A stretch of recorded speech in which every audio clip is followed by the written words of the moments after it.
Present time में environment में ढेर सारे चेंजेस देखने को मिल रहे हैं, चाहे वो ग्लोबल वार्मिंग हो, वैश्विक तापन हो, ओजोन डिप्लीशन हो, ओजोन क्षरण हो, कहीं फ्लड आ जाए, कहीं बाढ़ आ जाए, कहीं कार्बन एमिशन ज्यादा बढ़ जाए, CO2 एमिशन ज्यादा बढ़ जाए। तो ढेर सारी चीजें इस समय देखने को मिल रही हैं।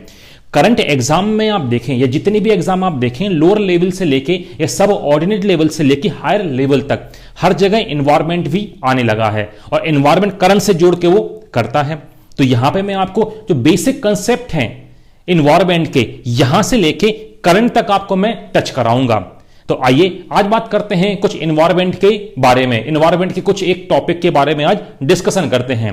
मैं अंकित सिंह साइंस और टेक के इस यूट्यूब ऑफिशियल चैनल वर्निक्स में आप सभी का स्वागत करता हूं। आइए, जैसे कि मैंने बोला कि एनवायरनमेंट के कुछ टॉपिक अपन डिस्कशन करेंगे, तो इनमें से मैं एक टॉपिक यहां से उठा रहा हूं, वाइल्ड लाइफ कंजर्वेशन।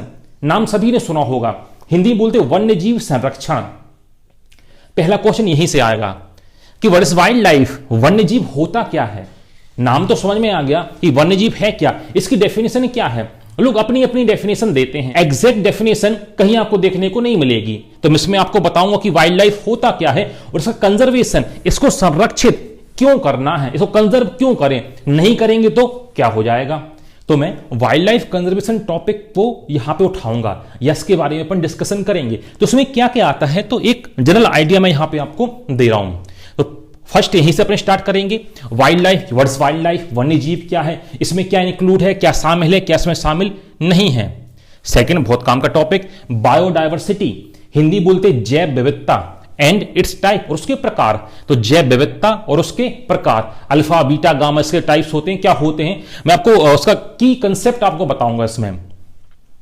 आगे आप देखें, एक्सटिंक्शन ऑफ बायोडायवर्सिटी, जैव विविधता विलुप्ति के कारण जो बायोडायवर्सिटी है एक्सटिंक्ट हो रही है, इसके क्या क्या रीजन है, इसको थोड़ा डिटेल में अपन चर्चा यहां पे करेंगे। Ways and means how to conserve wildlife, जैव विविधता को संरक्षित करने के उपाय, बहुत बहुत काम का, क्योंकि फोकस अपने को जनरली यहीं पे करना है। जो क्वेश्चन उठ के आएंगे वो यहीं से देखने को आपको मिलेंगे। तो इसमें क्या क्या आता है, नाम आपने सुने होंगे, कंजर्वेशन या हिंदी में इसको बोलते हैं एक्स सिटू संरक्षण। ये होता क्या है, इसमें क्या क्या आता है। इन सिटू कंजर्वेशन, इन सिटू संरक्षण, इसका कंसेप्ट क्या है, क्यों यहां पर इसको इजाद किया या क्यों इसको अपन ने बनाया। एक्स सिटू में जब मैं पढ़ाऊंगा तो यहां पे अपन बात करेंगे क्रायो प्रिजर्वेशन, हिंदी बोलते हैं अति शीतलित संरक्षण। सेकंड इसमें आता है जूलॉजिकल पार्क या जू, चिड़ियाघर। थर्ड इसमें आता है बोटेनिकल गार्डन और वाइल्ड लाइफ सफारीज। ये होते क्या है, ये कंसेप्ट कहां से आए, क्यों आए, इनके बारे में आपको डिटेल यहां पे चर्चा करूंगा। ऐसे आप इसमें आप देखें इंसिटू कंजर्वेशन, तो इंसिटू कंजर्वेशन में आता क्या क्या है, तो नेशनल पार्क, हिंदी बोलते राष्ट्रीय उद्यान, सेंचुरी, हिंदी बोलते अभयारण्य, बायोस्फीयर रिजर्व, हिंदी बोलते जैव आरक्षित क्षेत्र। ये तीनों टर्म आपने सुने होंगे। अब ये होते क्या हैं, इनको क्यों बनाया, कि एक ही बना देते कि नेशनल पार्क अकेला या सेंचुरी अकेला या बायोस्फीयर रिजर्व अकेला, इनको अलग अलग बनाने की रीजन क्या है, इनकी डिटेल चर्चा करेंगे कि अलग अलग क्यों बनाए, इनकी क्या क्या प्रॉपर्टीज होती हैं, क्या क्या इनके कैरेक्टरिस्टिक्स होते हैं।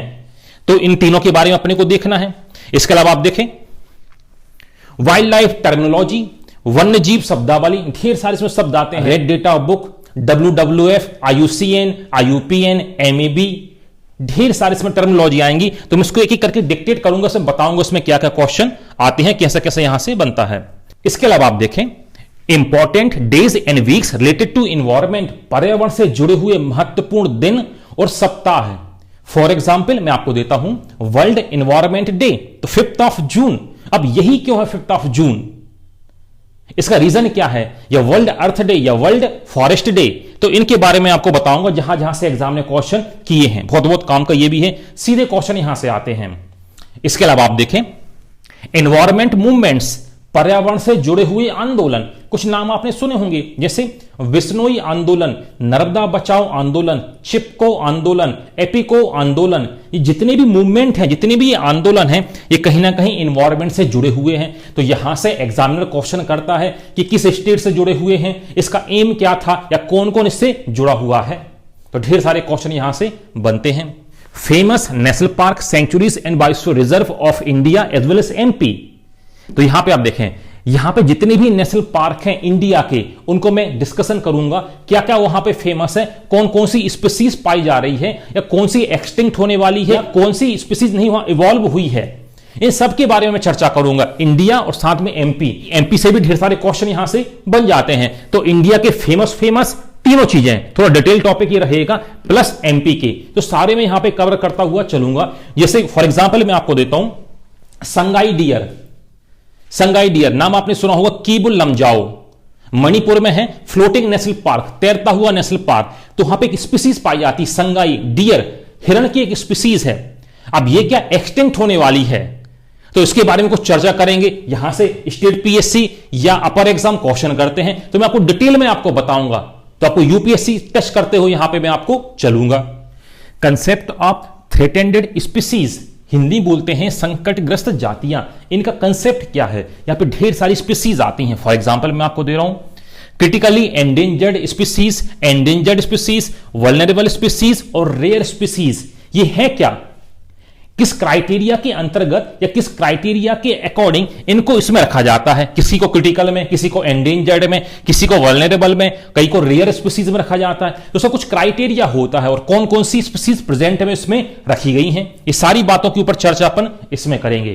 तो ये जो मैंने आपको टॉपिक बताया है वाइल्ड लाइफ कंजर्वेशन, तो इस सिलेबस के अकॉर्डिंग मैं इसमें आपको चलूंगा और थोड़ा डीप जाऊंगा। तो आपके जितने भी सब ऑर्डिनेट एग्जाम से लेके आपके अपर यूपीएससी एग्जाम तक हर चीज इसमें कवर होगी।